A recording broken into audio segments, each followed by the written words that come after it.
An American aid convoy engulfed in flames at a border crossing between Colombia and Venezuela.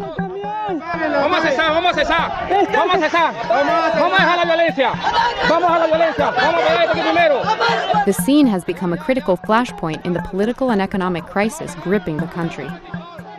Senior U.S. officials immediately seized on the incident, blaming President Maduro and his supporters for intentionally torching the convoy. But an investigation by The Times calls this conclusion into serious question and shows that U.S. officials raced to judgment without the full facts. How did we get here? The Venezuelan crisis came to a head in early 2019, when opposition leader Juan Guaidó declared himself president in a bid to unseat Nicolas Maduro, whose authoritarian rule and economic mismanagement resulted in searing poverty. Backed by the U.S., Guaidó mobilized his followers to bring American aid into Venezuela, but Maduro blocked border crossings and denied entry. On February 23rd, 4 aid trucks arrived at a bridge on the Colombian side of the border.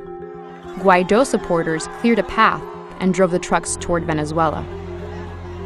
Security forces repelled them, firing tear gas and rubber bullets, and the aid trucks got stuck on the bridge. The Colombian government released this annotated footage of the standoff.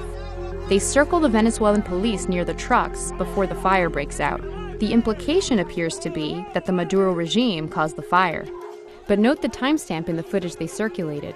It suddenly jumps ahead by 13 minutes and misses the critical moments leading up to the fire. We obtained previously unseen TV footage that fills this gap and tells a more complicated story. So let's back up the TV footage and see what happened.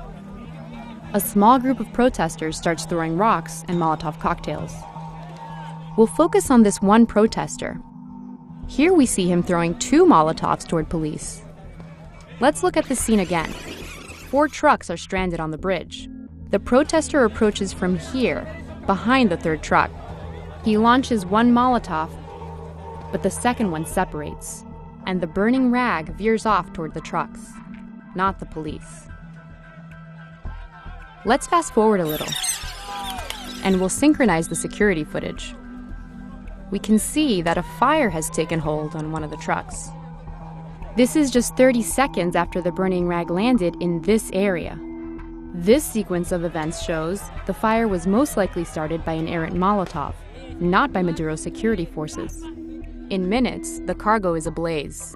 Uno de los camiones de la ayuda humanitaria se está quemando, señores. As this journalist turns the corner to get a better angle, she takes the same route as the protester who threw the Molotov and points her camera in the direction the rag went, where a fire is now blazing. This was the start of the fire that spread rapidly and consumed 3 trucks. Both police and protesters scrambled to contain the scene. As the chaos was unfolding, the incident quickly escalated into a political firestorm. A Venezuelan journalist tweeted this report, blaming Maduro. 12 minutes later, Senator Marco Rubio retweeted the unsubstantiated claim. National Security Advisor John Bolton weighed in soon after. And then USAID Administrator Mark Green claimed that Maduro had ordered the burning. Secretary of State Pompeo tweeted out the same visuals that evening. None of the U.S. officials offered any definitive evidence supporting their claim.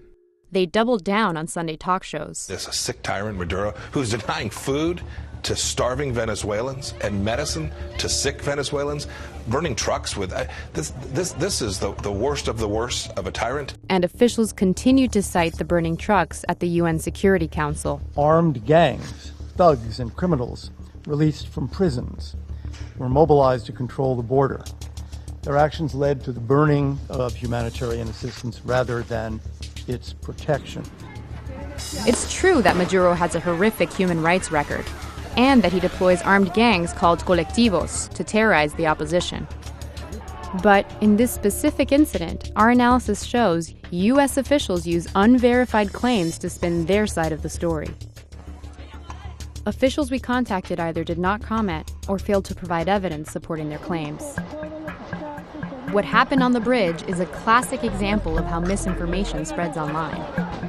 A rumor or unproven claim is made. It's amplified by influential people. Mainstream media brings it to the masses. Venezuelan National Guardsmen, under orders from President Nicolas Maduro, attacked 2 aid trucks yesterday, lighting them on fire. And in this case, there were real-life consequences. Effective today, the United States will impose additional sanctions on regime officials. And those new sanctions were triggered, in part, by the burning of aid trucks on the bridge.